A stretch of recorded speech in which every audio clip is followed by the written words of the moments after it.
राधे राधे, हरे कृष्ण, नारायणम सबैजनामा। म फिनल्यान्डबाट आचार्य प्रबोध हुमागाई। 2083 सालमा मेष राशि हुने जनहरूको लागि के कस्तो रहेको छ, 2083 सालको मेष राशिको राशिफल लिएर आएको छु। सर्वप्रथम जानौँ मेष राशि हुने जनहरूको नाम अक्षर के रहन्छ त। चु, चे, चो, ला, ली, लु, ले, लो, अ योबाट नाम आउने व्यक्तिहरूको मेष राशि रहन्छ, मेष राशि हुन्छ। र मेष राशि हुने जनहरूको लागि रातो रङ शुभ। मेष राशिको राशि स्वामी भनेको मङ्गल र शुभ रत्न मुगा हो। यस 2083 सालमा मेष राशि हुने जनहरूको लागि 7.5 दशा रहेको छ। यो पोहोरबाट नै रहेको हो, जानकारी नै छ सबैमा मेष राशि हुने जनहरूमा है।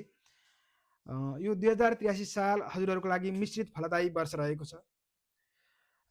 कार्तिकदेखि माघसम्म बृहस्पति शुभ रहनाले सुख प्राप्त हुने, अचानक धन लाभ हुने यस कीर्तिहरू बढ्ने देखिन्छ। यो वैशाखमा चाहिँ अलिकति स्थान परिवर्तन हुने योग देखियो र पुर्खौली सम्पत्तिमा विवाद आइलाग्ने छ भनेको छ। जेठमा थोरै मनमा डर, त्रास र भय रहन्छ। असारमा आकस्मिक धनलाभ हुनेछ र सुख वृद्धि हुनेछ भने श्रावण महिनामा चाहिँ मानहानिको योग रहेको छ। त्यस्तै स्वास्थ्यमा पनि थोरै सानातिना समस्याहरू आइलाग्न सक्नेछन्। भाद्रमा ऋण बढेर जाने भनेको छ, सकेसम्म यो लेनदेनको कारोबार नगर्दा राम्रो।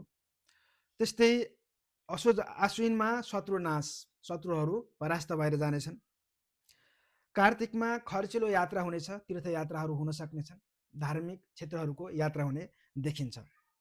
मङ्सिरमा थोरै स्वास्थ्यमा समस्या आउँछ। पुसमा मानहानि, माघमा थालेको कामहरू बन्ने, कुनै नयाँ कामहरू कार्यहरू गर्न चाहनुहुन्छ भने माघमा सुरु गर्दा राम्रो रहन्छ है त। त्यस्तै फागुनमा धनलाभ र चैतमा चाहिँ थोरै नोक्सानी, घाटा बेहोर्नु पर्ने देखिन्छ। यो वर्ष धर्मकर्ममा रुचि बढेर जाने, साथै धार्मिक क्षेत्रहरूको यात्राले भाग्य वृद्धि हुने भनेर देखिन्छ। यो 7.5 दशा रहेकाहरूले चाहिँ विशेष गरेर ओम सम शनिश्चराय नमः यो मन्त्रको जाप गर्नाले राम्रो रहनेछ। अब राम्रो होस् भनेर चाहनुहुन्छ भने बृहस्पतिको मन्त्र जाप गर्दा राम्रो, ओम ब्रीम बृहस्पति नमः। अब नराम्रो नहोस् भनेर चाहनुहुन्छ भने चाहिँ शनिको मन्त्र जाप गर्नुहोला। अझ शनिको वैदिक मन्त्रहरू पनि हजुरलाई आउँछ भने जप्दा राम्रो।